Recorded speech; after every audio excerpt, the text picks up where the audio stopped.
For our first experiment, we will be looking at friction in the case of objects sliding down a wooden surface.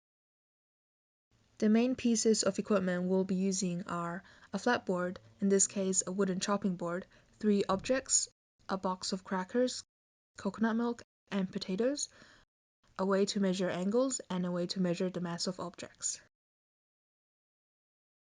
Next, we attach the smartphone to the board. We'll be using the smartphone in order to determine the angle of the board from the horizontal, in this case, the table. We will be using a standard kitchen scale in order to determine the mass of the objects. Place the object at one end of the board. With 2 hands, lift the same end of the board at a constant speed. When the object begins to slide, have the person recording take note of the angle displayed on the smartphone. Let's repeat this another 4 times for a total of 5 trials.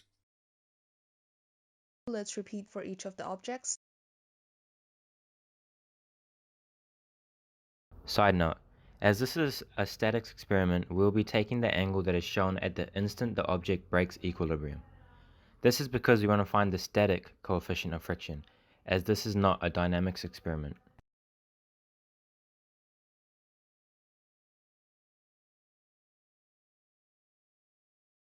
Friction occurs on all surfaces where it acts tangential to the surface and opposes the motion of the object. It is found that the friction force depends on the surface type and the normal force. Therefore, the friction force equals the coefficient of friction times the normal force. If we rearrange this for the coefficient of friction, we can derive the expression coefficient of friction is equal to the tangent of the angle to the horizontal. By substituting in our average angles, we can find the static coefficient of friction for each of our objects on this wooden chopping board. We can see the coefficients of friction for each of our 3 objects graphed on screen now. Next, I would like to pose a question. What if we decreased the mass of our objects? But simply, what if we ate the food? Removing some or all of the contents of each object, the coconut milk can is now empty, the crackers box is also empty, and the potato box is half filled. Let's repeat our experiment exactly as before, except this time we'll be using empty containers. When finished, let's add our results to the results table.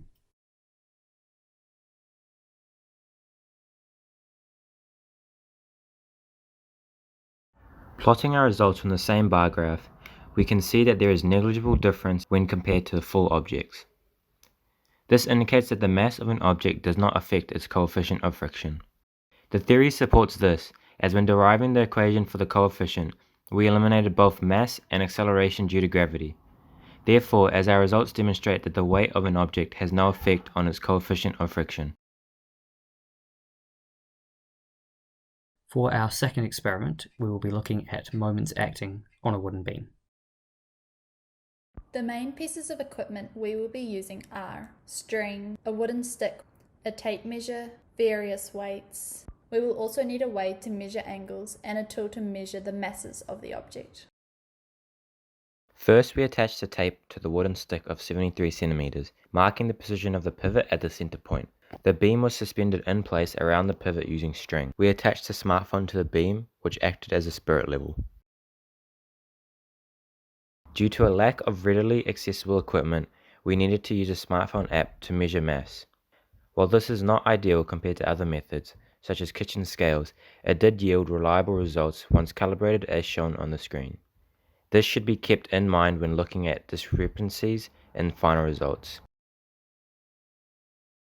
First, we'll attach object 1 to the left side of the pivot, 10 cm from the center point. We'll attach mass 2 to the right side, adjusting until the beam is level. So what's happening here? As the force diagram shows, the weight force of object 1 provides a downwards force acting left of the pivot, which generates an anti-clockwise moment. The weight force of object 2 provides a downwards force acting right of the pivot. This generates a clockwise moment. We'll add these results to our results table for now and come back to them later. Let's shift mass 1 over by 10 centimeters. We need to now move mass 2 so that the spirit level still shows 0 degrees, as in the beam is in horizontal equilibrium. We repeat this again at 30 cm from the pivot and add this to the results table along with the moments. Statics theory states that when a body is in equilibrium, the total clockwise moment about a point equals the total anti-clockwise moment about the same point. In our experiment, we arranged the masses so that the beam was perfectly horizontal. By adding the clockwise and anti-clockwise moments, we get a resultant moment of effectively 0. This demonstrates that the sum of all moments acting on the beam is 0, and this equation holds true. Looking at our results, you can see that they aren't perfectly 0. This suggests that there is some level of inaccuracy in our methods, likely down to the way we were forced to measure masses, owing to a lack of equipment. Next, let's investigate what happens when we change the mass of the second object. We perform the experiment as usual, making sure the beam is in equilibrium and the moments sum to 0. We repeat another 2 times, and in both cases, object 2 is further from the center than object 1 was, due to it having a lesser mass. To finish, let's add these new values to our results table, along with the moments they generate.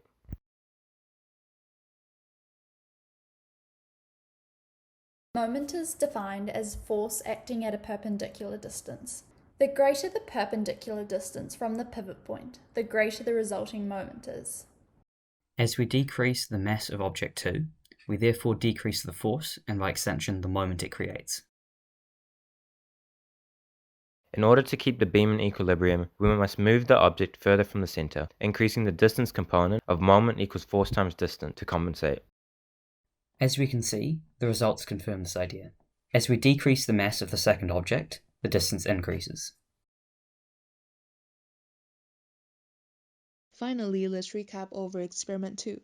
We attached 2 masses to a beam, adjusting the second object until the beam was in equilibrium. We calculated the moments produced by both objects and used this to support the theory that when a system is in equilibrium, the sum of the moments equals 0. We then demonstrated that by decreasing the mass of the object, we must move it further away from the pivot to keep the system in equilibrium. There were a few errors in our experiment, namely the way we measured mass was not ideal and may have resulted in the masses being slightly off. Also, the foam may have not been perfectly parallel to the stick, resulting in our angles being off.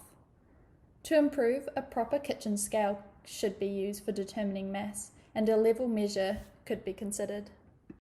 Thanks for watching.